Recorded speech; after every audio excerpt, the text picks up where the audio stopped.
absolutely love Aussie Bites, but unfortunately they're very high in calories. Since I'm actively working on losing weight, I am creating alternative recipes for my favorite food. My Aussie Bites contain way fewer calories. They have less fat and sugar than the original ones, but they taste just as good.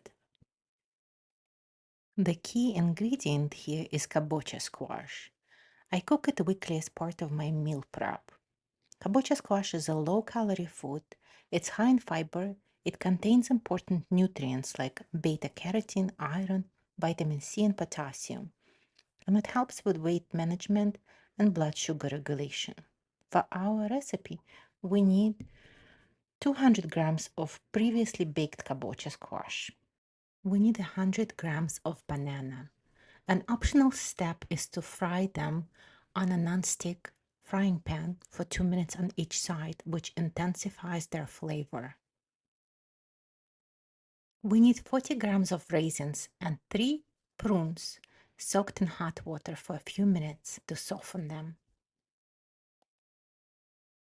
We need 100 grams of old-fashioned rolled oats.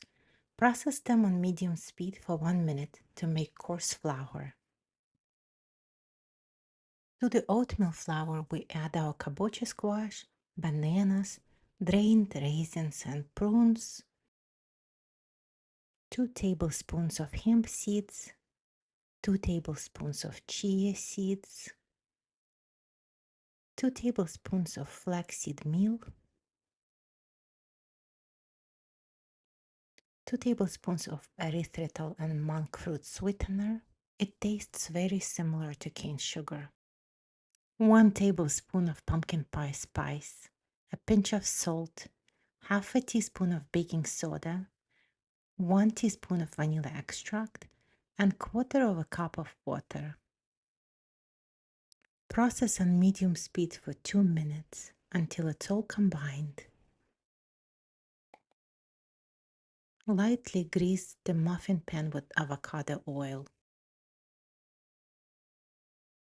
Distribute the dough evenly, gently press it with a spoon, and bake at 350 Fahrenheit for 20 minutes. Let your Aussie bites cool inside the muffin pan before you take them out. I hope you enjoy this simple recipe. It's easy to make, and the Aussie bites come out delicious and nutritious.